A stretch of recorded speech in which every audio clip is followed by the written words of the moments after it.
אוקיי, שלום לכולם. ברוכים הבאים להתבוננות. מהם הסודות הגדולים ביותר שספר הזוהר רוצה שנדע על הבורא כדי שנתחזק, כדי שנחזק את נקודת האמונה ונקודת הביטחון ומנוחת הנפש שלנו? מהם האמרות החשובות ביותר בספר הזוהר שהזוהר מציע לנו כדי שנשנה את זווית הראייה שלנו, כדי שנחיה אחרת, כדי שנחיה חיי אמונה עוצמתיים יותר, כדי שנתחזק מבפנים? מה עם האמרות הללו? לפני שנתחיל וניכנס לתוך האמרות ולתוך הסודות הגדולים של הזוהר, שתי הערות מקדימות. אחת, למה זה סודות? אם אנחנו עכשיו מגלים את זה, מה פה סוד? מה הסוד הגדול? הרי עכשיו אני עומד לגלות לכם. מה הזוהר רוצה שנלמד, שנדע, שנעיין, כדי שנתחזק? הסוד הוא, מסביר הבעל שם טוב, שזה לא מספיק להבין בצורה שכלית. הבנה שכלית לא מבינה כאן. הוא רוצה מאיתנו את ההתבוננות, שנחיה את זה, שנטמיע את זה בחיי היום-יום. מה זה התבוננות? שאתה מקיף את זה מאוד זווית, שאתה מוריד את זה למטה, שאתה חי את זה, שזה נוגע בך. אז הסוד הופך להיות מהבנה שכלית לחלק מהחיים של האדם, ואז הם משנים אותו. לכן זה סוד. אמונה זה דבר מקיף. היא יורדת פנימה רק כשאני הופך אמונה לביטחון. לכן אמונה הופכת להיות כל כך משמעותית, כשהיא הופכת את הטרנספורמציה מידיעה כללית, שהיא גם חשובה, למשהו שחודר בתוכי. זו שאלה ראשונה, למה זה סוד? כי הסוד אומר שלא מספיק להקשיב לשיעור, צריך להתבונן בו קצת, לשאול מה זה אומר לי, איך זה נוגע לי בחיי היום-יום. זו נקודה ראשונה. נקודה שנייה היא, איך אני יודע? איך אנחנו יודעים? שאלה המאמרות החשובים ביותר בזוהר. מי שמכיר את הזוהר, מי שמלווה אותנו כבר שנתיים לערך במסע שאנחנו עושים בספר הזוהר, כל שבוע עולה שיעור על הזוהר ומאמר על הזוהר, מאמר לא קצר, מאמר שבעצם מקיף נקודה מסוימת בזוהר. עברנו, אני חושב, את רוב, חלקים גדולים מהזוהר. מי שעוקב ומי שלומד בעצמו זוהר, יודע עד כמה הזוהר רב גוני, מניפה של צבעים, רבדים, מעמקים, סיפורים, מדרשים, עומק, תכנים, וואו, איך אתה יכול להוציא, לשלוף מאמר אחד, או 8 מאמרות, או 10 מאמרות, ולהגיד, אלה המאמרות החשובים ביותר. איך אפשר? יש כל כך הרבה יופי. באמת, קשה מאוד. יחד עם זאת, אני לא עושה את זה על דעתי. זאת אומרת, אנחנו מעיינים בתניא ובגדולי ישראל, שבעצם מתבוננים בזוהר, ומוציאים ממנו את הנקודות המרכזיות. האם יש עוד נקודות חשובות? בוודאי. בוודאי, מי שיעקוב אחר, אני חושב שהוצאנו כבר 60-70 מאמרים, ימצא עשרות נקודות אחרות בזוהר שמשמעותיות, אבל אלה זוכות לתשומת לב מיוחדת. אלה זוכות, אלה מדגישות ועוזרות לנו לשנות את ההתבוננות שלנו. ולכן, המאמרים הללו חשובים. האם תוכלו למצוא עוד? בוודאי. האם אפשר להתווכח על הרשימה הזאת? בוודאי. אבל בוודאי שהרעיונות, הסודות שנציע כרגע, הם בעצם המרכזיים ביותר לכל מי שרוצה לתפוס את המקצב של הזוהר ולהתחזק בתוכו. בואו נתחיל. נקודה ראשונה, מאמר ראשון, אי אפשר לערער עליו. לית אתר פנוי מיני. אין מקום שפנוי מנוכחות הבורא. זה יסוד בעצם להשגחה פרטית. זה יסוד בעצם לתפיסת האופן שבו הבורא מחייב ומהווה את המציאות בכל רגע ורגע. מה המאמר הזה בעצם אומר? אומר אם אני נתקל בקושי, ברוע, בהתמודדות, בכל דבר, זה לא מציאות חיצונית ונפרדת. הרי האתגר הגדול ביותר של הזוהר זה להסביר איך ריבוי הפרטים בעולם, איך העולם של ריבוי ופירוד הוא בעצם אחד. בעצם יש לו כוח, מהווה אחד שעומד מאחוריו ומחייב ומהווה אותו בכל רגע. איך מלוא כל הארץ כבודו. על פי אדמו"ר הזקן, שכמובן נשען על הזוהר בהרבה היבטים, אמונה זה לא להאמין שיש בורא שם למעלה, ואני מאמין בו שהוא אחראי על החיים שלי, והוא אחראי על כל דבר, והוא מתערב מדי פעם, לפעמים נותן לעולם להתנהל כפי שהוא, על פי חוקים, סדירות כזאת או אחרת, לא. זה לא אמונה, זה הבנה פשוטה, כמו שהנפש מחיה את הגוף, הוא אומר, ככה יש בורא שמהווה את העולם. אתה מסתכל על העולם, אתה לא מאמין שיש בורא, אין לי מה להתמודד איתך, אמרנו את זה כמה פעמים. אמונה, על פי אדמו"ר הזקן, זה להאמין שאין מציאות אחרת מלבד מציאות הבורא. והיא לא נוכחת רק בזמן ובמקום, גם במחשבות שלך, בכל מקום נמצא הבורא. אין מציאות שלא הבורא, אלא מה? הוא רוצה ממך שתעשה עבודת ברורים, הרי למה אני לא מזהה את כוח הבורא בכל דבר שנתקל בו? למה לפעמים דברים נראים לי כפירוד, כקושי, כרוע, כהתמודדות? למה? כי יש מה שנקרא, מה שהוא ברא באמצעות את העולם, כוח ההסתר. כוח ההסתר מסתיר על כוח הגילוי. זאת אומרת, גם כוח ההסתר זה חלק מהבורא. והמשימה של האדם, אמונה אמיתית, זה להאמין שלעת אתר פנוי מיני. ויש בזה עוצמה אדירה.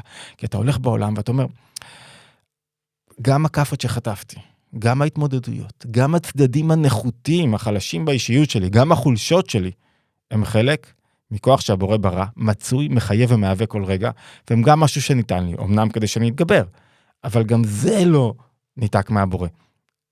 אפילו הנחש, נחש שלמטה, יש לו שורש מלמעלה. פרעה שלמטה, יש לו שורש מלמעלה. אין דבר שנברא בעולם, והוא רק רע ואין לו שורש חיובי. למה? כי מי שברא אותו, הוא בעצם אותו בורא. רק הוא שלח אותו לעולם פה, בתור משימה מסוימת. מה המשימה? שאדם יתגבר, ויזהה את כוח הבורא בתוך המציאות. זאת אומרת, לעת אתר פנוי מיני זה היסוד של השגחה הפרטית, שלא יכול להיות מציאות שאין בה נוכחות אלוקית, והיא לא מתאווה בכל רגע על ידי הבורא, וכשאדם קולט את זה, החיים שלו משתנים. כי הוא לא במלחמה מול העולם. העולם שלו, העולם של אבא שלי, אחי. העולם של אבא שלי, אני לא מפחד מכלום. לא תוכל, לא המוות ולא החיים, הכל של אבא שלי. אני שייך לאינסוף. כשאני שייך לאינסוף, זה כוח עצום בנפש. נקודה ראשונה, שהזוהר רוצה ללמד, ניתן פחות תשומת לב אולי לכל נקודה כדי שנספיק. נקודה שנייה, אוי, זה כל כך קשה. האמת שיש פה עוד כמה משפטים של הזוהר שאפשר לתפוס אותם, כמו בהקדמה לזוהר, לת מחשבה תפיסה בי כלל, שאין שום מחשבה, מביא את זה אדמו"ר הזקן גם בתניא, שיכולה לתפוס בבורא. זאת אומרת, אנחנו מצווים, אומר הרמב"ם, להבין את הבורא, יסוד היסודות ועמוד החוכמות, כך הוא פותח את היד החזקה, לידע שיש שם מצוי ראשון, זאת אומרת, אחת המצוות של האדם זה להכיר את הבורא עד כמה שהוא יכול, עד כמה שהוא יכול. בדרכים שהוא יכול, לדעת שיש מרחב שלם, שבו אתה לא יכול לתפוס את הבורא. נקודה שנייה, שהיא חשובה. הנקודה הראשונה, לעת אתר פנוי מיני, תובנה מטורפת על המציאות. אם מישהו עיכל אותה, לא יכול לחיות אותם חיים. נקודה שנייה, הוא אומר ככה, אורייתא, בלא דחילו ורחימו, לא פרחה לאלה. מה אומר פה רשב"י, בהידרא, באספה הגדולה, בהידרא רבה, לפני שהוא מגלה את הסודות העמוקים, הוא אומר, שום דבר לא שווה, אין אפשר לעוף, אין גדפין, אין כנפיים, אם אין אהבה ויראה. זאת אומרת, בסופו של דבר, המבחן האמיתי של האדם, של כל מה שהוא למד, וכל מה שהוא התבונן, וכל מה שהוא עשה, זה האם מתעוררת בו אהבה, תשוקה, רצון להתחבר, ויראה. הרמב"ם מתאר את זה, הקראנו את זה פעם, בהלכות דעות, אם אני לא טועה, איך האדם מתעורר, מסתכל על העולם, וואו, צריך להתמלא לו, ואז יראה גדולה, מי אני? מה אני? איך אני? יראה, זה נסיגה לאחור, שתי התנועות הללו, צריכות להיות בכל אדם. אז אומר, לא פרחה לאלה, כל מה שאתה לומד, לא פורח, לא צומח, לא מתעלה, אין בו חיות, אם אין אהבה ויראה. וזה מחבר לעוד משפט, שאני קושר אותם ביחד, עוד אמרה חזקה בזוהר, ענן, בחביבות הטליה מילתא. אצלנו, ענן, בחביבות, בחבורה שלנו, בחביבות הטליה מילתא. אצלנו הלומדים, הכל תלוי באהבה. בלי אהבה, מה שווה? כי זה נכון לכל קהילה, כל חברה, כל בית. אהבה היא היסוד, החשוב ביותר. מי שאומר שאהבה היא לא היסוד החשוב ביותר, מחמיץ עד כמה מאות ואלפי פעמים מופיע אהבה בתורה, במקורות, בזוהר. אדם שלא אוהב, זה אדם שלא מתחבר, שלא רוצה לתת חסד, והאהבה קשורה עם יראה. אמרנו את זה כמה פעמים, יראה זה היכולת שלי לראות מישהו אחר, לראות אותו, לא לאהוב את מה שאני רוצה. בלי שאתה מעורר את כוח האהבה בנפש, כוח האוהב בנפש. זה הכוח שלי לרצות, להתחבר, לתת, להיות כאן. וזה תלוי הרבה פעמים בלראות את המעלות, בלראות מה טוב, בלראות את היופי. איזה כיף זה אהבת חברים. אהבת חברים צריכה להיות ניכרת בדיבור, בלבוש, במחשבות, בלבושי הנפש, באופן שבו אני מתייחס למישהו אחר. אני אוהב אותך בחום, בחום. ענן בחביבות הטליה מילתא. קבוצה שאין בה חום, שאין בה אחי, חיבוק, שאין בו, חסר בה את העיקר. לכן, אתה לא מתחזק אם בסוף הכל נשאר שכלי, או אם בסוף הכל נשאר סביב עצמך. אם אין אהבה, אמרנו את זה במשפט הקודם, בלי דחילו ורחימו, בלי אהבה ויראה, אי אפשר להתרומם. החיים חסרים, זה לא חיים בעוצמה, זה לא חיים מלאים. אוקיי, נקודה, אומר את זה אולי עוד משפט יפה, עוד אמרה חזקה. אני מקושר כמה אמרות שקשורות ככה כדי לתמוך. מרעותא דליבא, מרצון הלב נעשה לבוש לנשמה. מזה שאדם קולט נקודת האהבה, מתעוררת פה בעצם הלבושים לנשמה, הוא מגלה את החיבור שלו לזולת. בואו נתקדם עוד טיפה. נקודה, אמרה שלישית, סוד שלישי שהזוהר רוצה שנלמד כדי להתחזק. הוא אומר ככה, איו וחיוי חד. איו וגרמוי חד. זה נושא עמוק שצריך להבין לעומק, אנחנו נתפוס אותו בכלליות. הוא מנסה להגיד שאצל הבורא אין הבדל בין האור לבין הכלי. בין הספירות, בין האופן שבו הקדוש ברוך הוא מנהל את העולם, לבין המהות. זה כמו שלפעמים יכול להיות לי גילוי מסוים של כוחות. עשיתי משהו, הקראתי משהו, הייתי בהרצאה, אבל זה לא אני בכלל שייך למקום אחר. לא, אצל הקדוש ברוך הוא זה לא ככה. כל הכוחות שלו מחוברים, הגבול והבלי גבול, העצם הנשמה אצל האדם, הבלתי מוגבלת, קשורה עם איך שהיא מתגלה בתוך העולם. זאת אומרת, אנחנו רוצים להגיע בעצמנו למצב כזה, שאנחנו כמו הבורא, שאני לא אדם נפרד, מגיע למקום מסוים, יש לי מסכה אחת, מגיע למקום אחר, יש לי מסכה אחרת. אני רוצה להיות תוכו כברו, שהתנועה שלי, עצם הנפש שלי, מחובר עם כשאני אומר אני אוהב, אני באמת מגלה את כוח האהבה אינסופי בתוכי. כשאני אומר שאני מחובר, אני באמת מגלה. זאת אומרת, באמת, כל מה שיוצא מהפה, אתה באמת חי אותו. זה הקדוש ברוך הוא. הוא, האור שלו, הרצון שלו להשפיע, והכלים, ההסתר, הם אחד, הם לא שני דברים נפרדים. אתה לא יכול להבדיל ביניהם. ולכן, בזוהר נקראים הכוחות, הספירות שבאמצעותם הוא בורא את העולם, נקראים רזם דמהימנותא, סוד האמונה. טוב, אני מרגיש שזה נושא שדורש סרטון בפני עצמו, נתקדם הלאה, כי אני לא רוצה להחמיץ את הבאים. נקודה מאוד חשובה, הבאה בתור. בהתערותא דלתתא, התערותא דלעילא. זה המכניזם בעולם. הקדוש ברוך הוא אומר, פתח פתח, תזוז. בהתחלה יש התערותא דלעילא, התעוררות מלמעלה. הקדוש ברוך הוא פותח לך את השער. אתה צריך להתחיל ללכת. אתה צריך להתחיל לפתוח, לנוע קדימה. זה הנקודה הרביעית שלנו, אם אני לא טועה. זאת אומרת, הכל תלוי בזה שאתה קצת תתעורר. לפעמים אדם שואל, איך אני אעשה? איך אני אצליח? פתח פתח קטן. אתה תראה איך מלמעלה פותחים פתח הרבה יותר גדול, אבל הכל תלוי בדחיפה שלך, זה חלק מתנועה מאוד מחזקת, לדעת שאני צריך להתעורר מלמטה, להתעורר, לבקש, להניע, לרצות, לעשות את מה שצריך. אוקיי, זו הנקודה בעצם הרביעית שלנו, בואו נתקדם עוד טיפה, איך מתעוררים, מה מהות העבודה, נקודה חמישית, אומר, מובא גם בתניא, כד את כף יסית רעך, הסתלק יוקרא דקודשא בריחו לעילא. האדם צריך לעשות שתי פעולות, בכל דבר שהוא עושה. את כפיה ואת אפך. את כפיה זה שאתה מסוגל לכפות על עצמך, להגיד לא, לדחות, לא להתפתות, לעשות רגע איזו תנועה של עצירה. למה? כי העצירה שוברת משהו בתוכך, שוברת את הטבע הראשוני, ומציגה לנו משהו אחר. מאפשרת לי לראות את המציאות אחרת. כד את כפיה, כשאדם עושה כפייה בתוכו, כשהוא מצליח להתגבר על משהו שמאוד מפתה אותו ומושך אותו, יוקר, הקדוש ברוך הוא, מתאווה, מסתלק, זאת אומרת, מתפשט בכל העולמות. זה מה שהוא רוצה. זה הקרב העיקרי שהקדוש ברוך הוא רוצה שנצח בו. שתעשה רגע כפייה, ואז אני עושה את כפיה, אני כופה על עצמי לא לאכול משהו, כופה על עצמי לא להגיד משהו, כופה על עצמי לא לחשוב משהו, זה הופך להיות את אפך. מתגלה התענוג בחיים אמיתיים, מתגלה התענוג באופן שבו אני רואה את הדברים.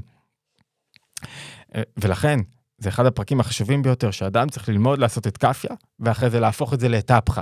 צריך ללמוד לגלות תענוג, צריך ללמוד להגיד לא, צריך ללמוד לדחות, צריך ללמוד לא, שלא כל דבר שבא לו שולט בו, לא במחשבות, לא במה שאני אוכל, לא במה שאני מדבר, לא בכל דבר ועניין. זה מגלה כוח עצמי עצום. נקודה שישית, בוא נראה שאנחנו סופרים נכון, נקודה שישית, אומר הזוהר, מוח שליט על הלב. זה בעצם מהיסודות שהאדמו"ר הזה כן מפתח אותם, מוח שליט על הלב, לב שליט על הכבד.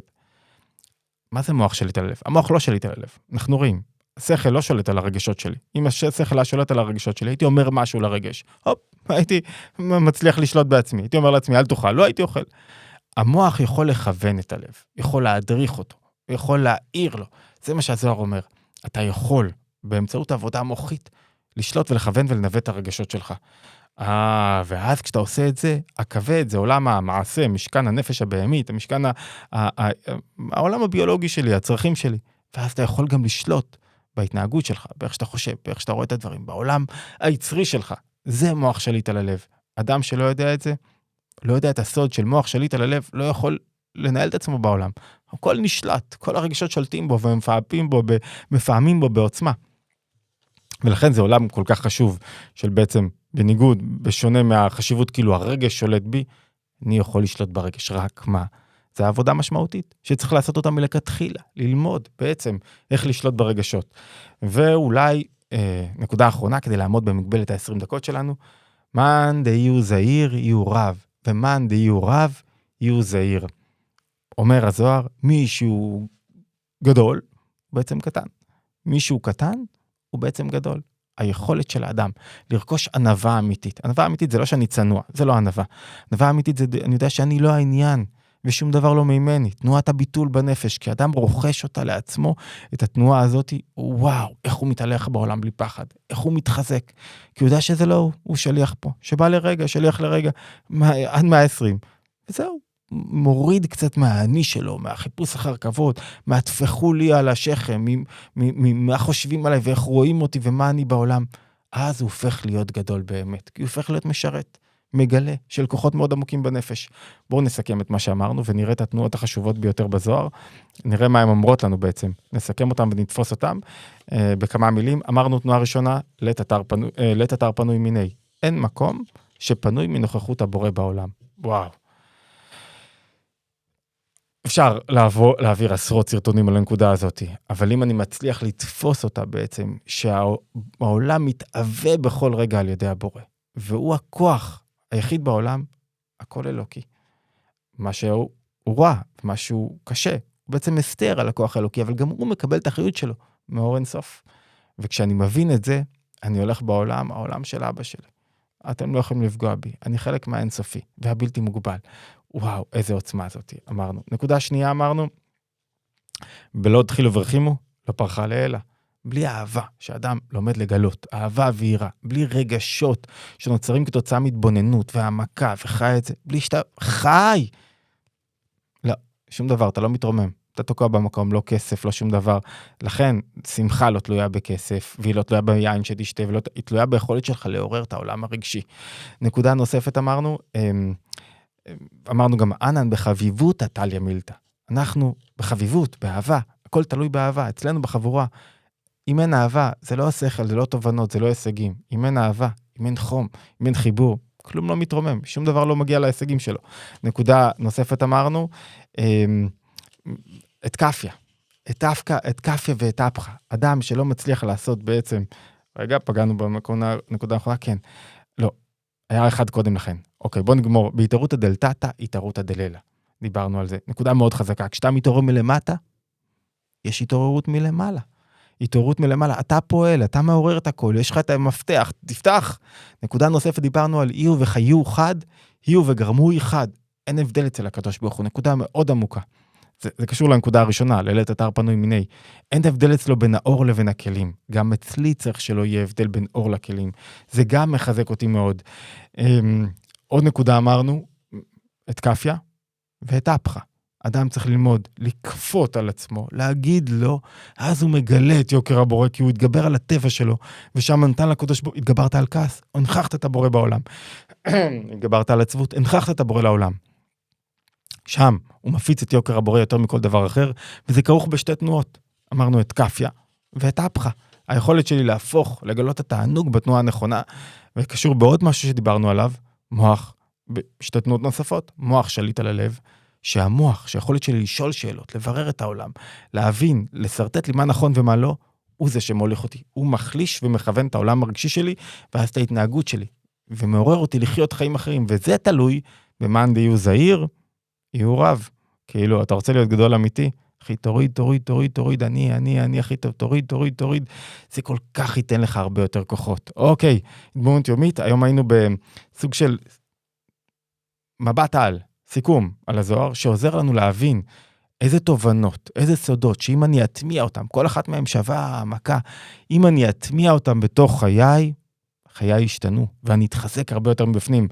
מוזמנים להצטרף לערוץ התבוננות, אם עדיין לא הצטרפתם ללימוד שלנו, ללימודי התבוננות, שכוללים תרגילים והרבה דברים נפלאים, ערך עצום בימי ראשון, מוזמנים ספרי התבוננות באתר התבוננות במבצע, להשתמע בהתבוננות היומית הבאה.